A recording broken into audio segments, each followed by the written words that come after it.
एक बार गौतम बुद्ध अपने आश्रम में अपने सभी शिष्यों को शिक्षा दे रहे थे कि दुनिया की सबसे तेज छुरी हमारी जबान है और दुनिया के सबसे खतरनाक हथियार हमारे शब्द है, जो बिना किसी का खून बहाए लोगों को अंदर ही अंदर मार सकते हैं।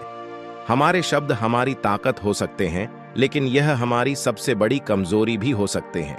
अगर हमें नहीं पता कि कब, कहां और क्या और कितना बोलना है, यदि हम सही समय पर सही इरादे के साथ सही शब्दों का प्रयोग करते हैं तो यह हमें एक सफल व्यक्ति बनाता है।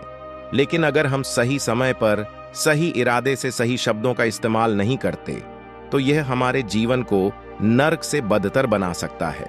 तो दोस्तों, आज की स्टोरी के माध्यम से मैं आपको बताने वाला हूं कि चुप रहकर कैसे हम अपने जीवन को बदल सकते हैं। आपको चुप रहने की शक्ति का एहसास इस वीडियो में होने वाला है। तो चलिए शुरू करते इस कहानी को। जापान में एक बहुत ही प्रसिद्ध बौद्ध भिक्षुक रहा करते थे। उनका नाम रिसाई था। रिसाई अकेले रहते थे।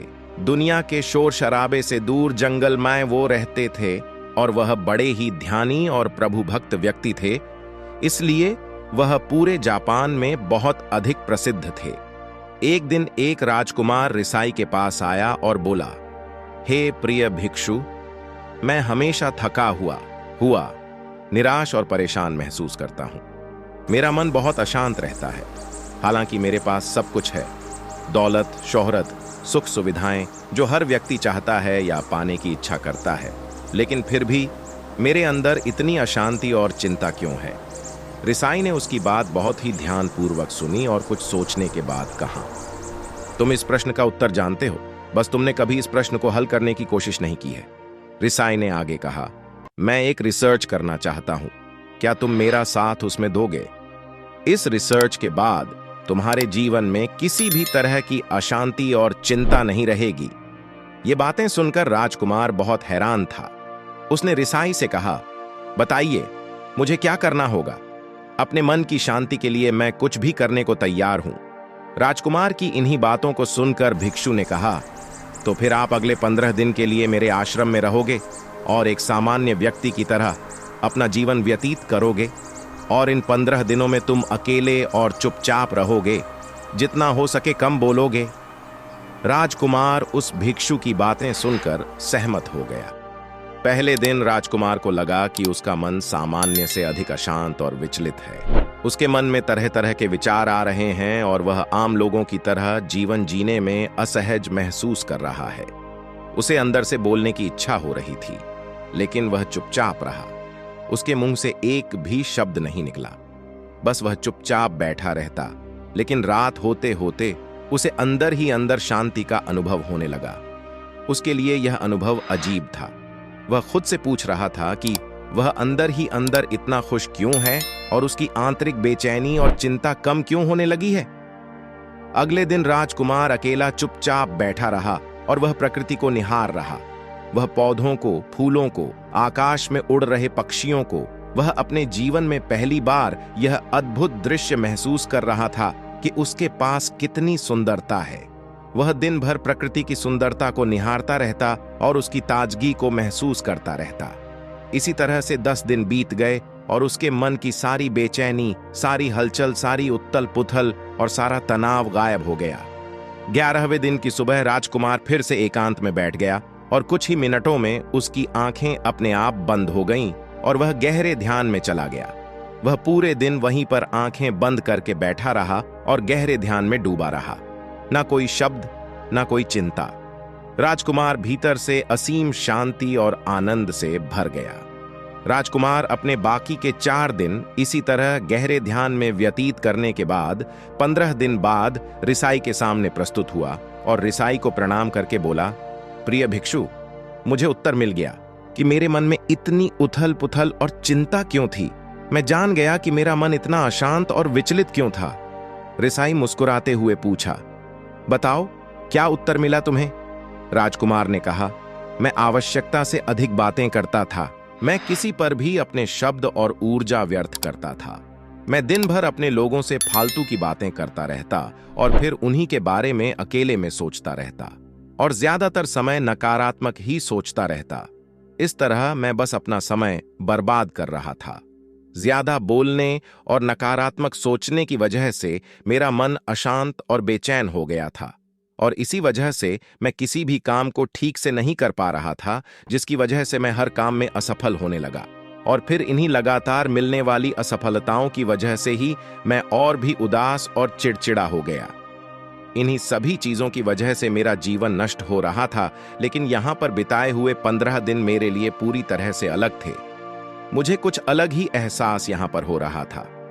अब मुझे ऐसा लग रहा है मैं अपना जीवन पूरी तरह से जी रहा हूं, लेकिन इससे पहले मैं अपना जीवन गलत तरीके से जी रहा था। और मैंने यह भी सीखा कि हमें सिर्फ ध्यान करने की जरूरत नहीं है। ध्यान अपने आप होता है जब हम इस शांत और मौन होते हैं। ध्यान के पिछले कुछ दिनों के दौरान मैंने जो पहली चीज सीखी वह यह है कि मनुष्य के जीवन के सबसे महत्वपूर्ण घटना स्वयं को जानना है। यह सुनकर रिसाई ने कहा, सिर्फ तुम ही नहीं, दुनिया में ज्यादातर लोग जरूरत से ज्यादा बोलते हैं। आज भी लोग ज्यादातर समय केवल एक दूसरे को नीचा दिखाने के लिए ही बोलते हैं। कुछ लोग ना चाहते हुए भी बातें करते हैं और अपना जीवन बर्बाद कर लेते हैं। रिसाई ने राजकुमार को चुप रहने का महत्व समझाते हुए कहा। एक बार गौतम बुद्ध से उनके शिष्यों ने पूछा, प्रिय बुद्ध, आप ज्यादातर समय चुप क्यों रहते हैं?